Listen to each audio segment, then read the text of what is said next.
Hello नमस्कार साथियों, कैसे हैं आप। जैसा कि हम सभी जान रहे हैं साथियों, सक्षमता परीक्षा का बहिष्कार बिना शर्त राजकर्मी का दर्जा मिलना चाहिए। इसके संबंध में 11 संगठनों के सदस्यों को सम्राट चौधरी जो उप मुख्यमंत्री है, डिप्टी सीएम है, उन्होंने कल वार्ता की थी। लगभग 1 घंटे चली है वार्ता, और वार्ता में क्या कुछ निकला है इसकी बात आज हम लोग आज के इस वीडियो में करेंगे।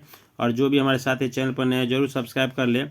और बात करेंगे कि नियोजित शिक्षकों की मांगों का जल्द होगा समाधान। इन्होंने सम्राट चौधरी ने भरोसा दिलाया है। सभी संगठनों को आश्वासन दिया है कि मुख्यमंत्री के वार्ता के बाद समाधान होगा। हालांकि जैसा वार्ता से पहले विजय चौधरी ने एक प्रेस विज्ञप्ति जारी कर दी थी शिक्षा मंत्री ने। उसमें उन्होंने कहा था कि परीक्षा जो है वो 3 बार ऑनलाइन और 2 बार ऑफलाइन होगी। तो कहीं ना कहीं इससे मंशा स्पष्ट है कि सरकार की मंशा है परीक्षा लेने की, और नियोजित शिक्षकों ने भी अपना ठाना है कि हमने कई बार परीक्षा दी, अब कितनी बार परीक्षा दे, क्या यही परीक्षा अंतिम होगी, क्या हमें मिलेगा, बेघर किया जाएगा। तो बहुत सारी बातें हैं। सभी नियोजित शिक्षकों का किन्हीं की सेवा 20 वर्ष हो गई, 30 वर्ष हो गई, कुछ रिटायर करने को है, क्या फ़ायदा होगा नहीं होगा। बहुत सारी समस्याएं से जूझना पड़ रहा है साथियों। सभी के बच्चे बड़े हो गए, अब किसी तरह इनका घर परिवार चल रहा है। हालांकि राजकर्मी का दर्जा जो पूर्व में ही मिल जाना चाहिए था, राज्य सरकार ने अपने हिसाब से सभी शिक्षकों का शोषण किया है साथियों। जैसा अभी देख सकते हैं बीपीएससी में अभी बहाल हुए साथियों, उनको एनपीएस मिलना शुरू हो गया है। तो बहुत सारी बातें आज के इस वीडियो में निकल के आई है, और हम लोग बारी बारी से चर्चा करेंगे और समझेंगे कि क्या कुछ इसमें होना चाहिए।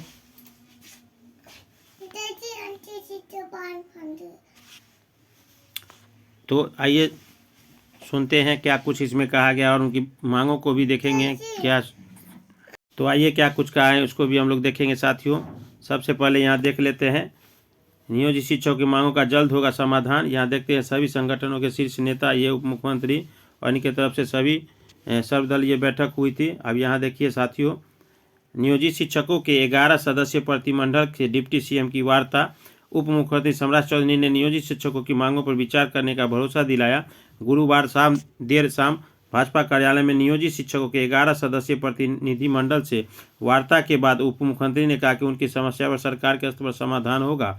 वे इस मामले को गंभीरता से नीतीश कुमार से चर्चा करेंगे। नियोजित शिक्षकों के प्रतिनिधिमंडल के करीब 1 घंटे तक बैठक चली, उनकी मांगों को सुना और कहा कि बहुत सारी मांगें आपकी जायज़ है साथियों, और ऐच्छिक तबादले की सुविधा सरकार द्वारा दिए जाने की बात कही। बैठक के बाद प्रतिनिधिमंडल ने कहा कि उप मुख्यमंत्री ने उन बातों अपनी मांग रखी है, इनमें बिना शर्त राजकर्मी का दर्जा देने, राजकर्मी के दिए जाने के बाद उनके तबादले की दूसरी जगह नहीं हो, हर हाल में प्रताड़ित करने दर से के वापस लिए जाएं, मांगों की मांग की गई। और उप मुख्यमंत्री ने शिक्षक पर आश्वस्त किया कि इस मामले में हर संभव निर्णय लिया जाएगा।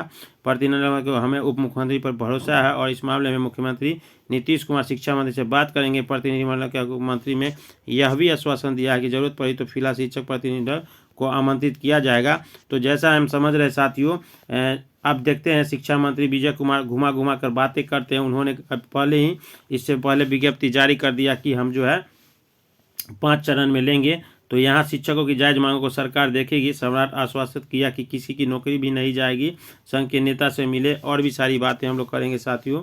आइए देखते हैं तो एकता मंच ने शिक्षकों की तरफ से क्या संदेश दिया है।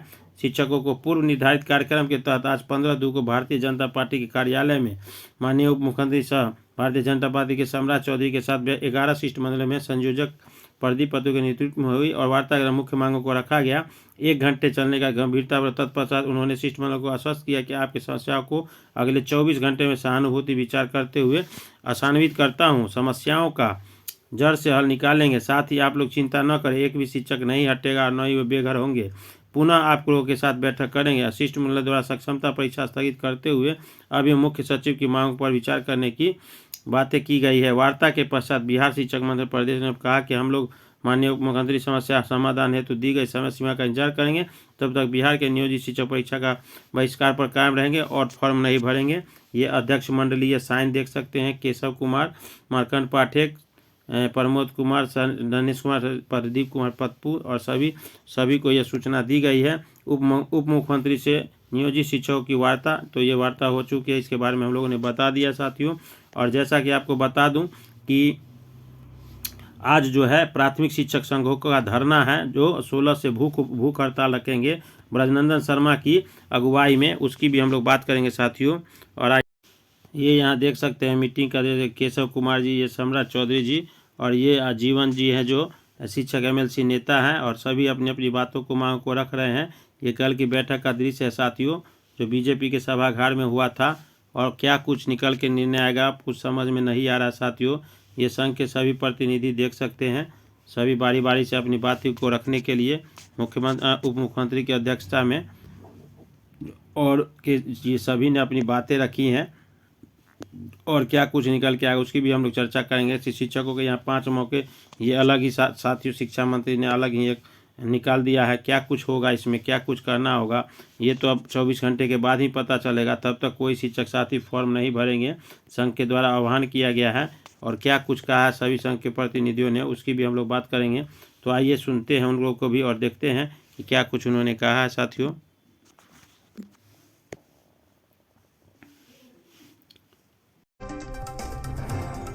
हम लोगों ने बिना शर्त राजकर्मी का दर्जा और शिक्षकों पर लगातार हो रही कार्रवाई दोनों का समाधान चाहा है। हम लोग अपने लोकतांत्रिक संवैधानिक अधिकारों के लिए जो संघर्ष करते हैं उसके एवज में हम पर गंभीर कार्रवाई की जाती है, एफआईआर दर्ज करवाया जाता है, निलंबित किया जाता है, वेतन बंद किया जाता है। तो ये भी हमारे मांग पत्र में है और बिना शर्त राजकर्मी का दर्जा तो है ही। परीक्षा नहीं देंगे। देखिए, परीक्षा को लेकर के माननीय उप मुख्यमंत्री ने आश्वासन दिया है कि 2 दिनों के अंदर इस पर निर्णय लिया जाएगा सरकार के द्वारा और हमें सूचित करेंगे और पुनः बैठक के लिए हमें आमंत्रित किया जाएगा। तो हम लोग उनके अभी दोबारा आमंत्रण के लिए या फिर सरकार के निर्णय का इंतजार करेंगे। फिलहाल हम फॉर्म नहीं भर रहे हैं। साथ ही साथ हमें यह भी आश्वासन मिला है कि शिक्षकों पर जो कार्रवाई की जा रही है उसका भी समाधान होगा। बिहार के जो नियोजित शिक्षक है जो वर्षों से काम कर रहा है और वो दक्षता पात्रता उत्तीर्ण है और 60 वर्ष के लिए सेवा में है और उनकी परीक्षा ली जा रही है राजकर्मी बनाने के लिए, तो भाई हम सारा नियम का फॉलो करते हैं तो फिर 60 वर्ष के लिए तो हमें परीक्षा क्यों? इसलिए हम परीक्षा नहीं देंगे, न ही परीक्षा का आवेदन करेंगे।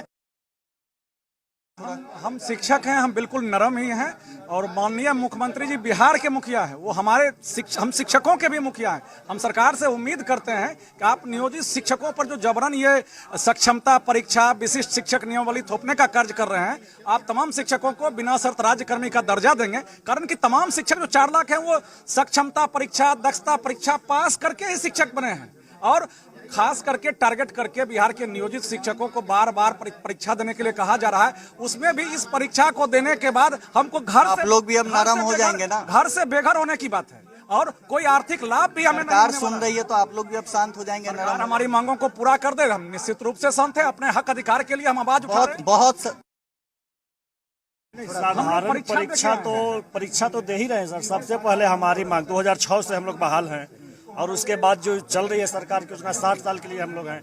ऐच्छिक स्थानांतरण 15 साल से सारे शिक्षक मांगते रह गए। इनकी जो योजना है कि आप परीक्षा दीजिए, 3 ऑप्शन जिला का मिला है तो हमारा न स्थानांतरण का मांग पूरा हो रहा है न वेतन मांग। अगर कुछ मांगों को सुन लिया जाता है तो जैसे कुछ मांगे हैं, आप ऑफलाइन परीक्षा लीजिए। ऑफलाइन परीक्षा की बात हो रही है, 2 बार हो रही है आया है, लेकिन एक जो महत्वपूर्ण मांग है, जितने भी 2006 से नियोजित शिक्षक हैं सब अपने घर में हैं, उनको क्यों इधर से उधर अनौपचारिक रूप से यहाँ से वहाँ भेज दीजिएगा। जहाँ आप लोग चाहते हैं अगर वहाँ हो तो दिक्कत नहीं। किसी भी तरह के हम लोग परीक्षा के विरोध में हैं।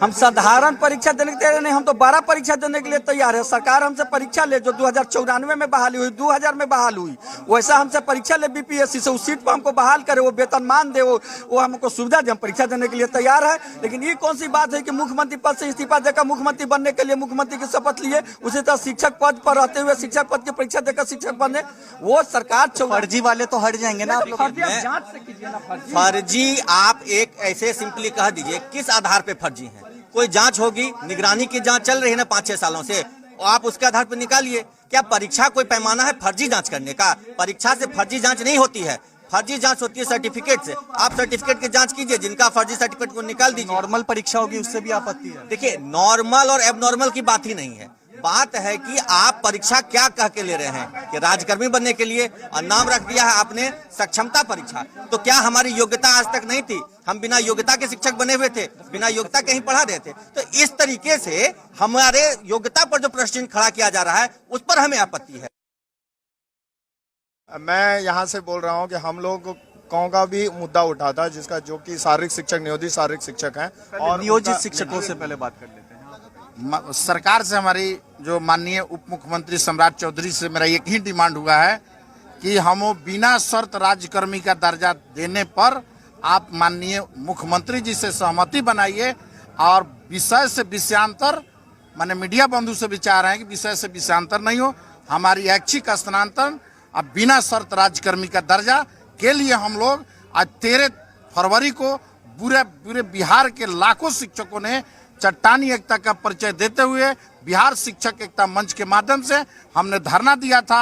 आपका क्या सवाल है सरकार से? या सरकार से हमारा स्पष्ट सवाल है, कोई भी अगर फर्जी बहाली की बात करते हैं तो फर्जीवाड़े का आरोप तो बीपीएससी बहाली में भी लग रहा है, तो क्या उनकी परीक्षा फिर आप यूपीएससी से लेंगे? तो ये फर्जीवाड़े की बात ना करें, ये शिक्षकों का अपमान है। आपके प्रदेश अध्यक्ष यहाँ कहते हैं कि हम ससम्मान सभी बातों को सुनेंगे और आपकी समस्याओं का समाधान करेंगे, और दूसरी तरफ जो लोग इस तरह का सवाल उठा रहे हैं कि फर्जी बहाली तो नौकरी दिखाओ, सर्टिफिकेट पाओ, ये सब बेईमानी बातें हैं। जिनकी नौकरी सर्टिफिकेट के आधार पर हुई थी वो भी तो मेरिट पॉइंट है। क्या 10th और 12th के मार्क्स के आधार पे मेरिट पॉइंट नहीं बनता है? उसी मेरिट पॉइंट के आधार पे बहाली हुई, और फिर जब इस तरह के प्रश्न उठे तो दक्षता परीक्षा हुई। 2012 के बाद जो 1.5-2 लाख शिक्षक बहाल हुए वो सब टीटी परीक्षा दे के पास हुए, बहाल हुए। सवाल क्या चाहते हैं, छोटा सा रिएक्शन चाहेंगे? सीधी बात है कि हमें राज्यकर्मी का दर्जा चाहिए। राज्यकर्मी के दर्जा के नाम पे ये शोषणकारी जो नियमावली बनी है इसको समाप्त किया जाए, स्वतः हम लोग को सामंजित किया जाए राज्यकर्मी के पद।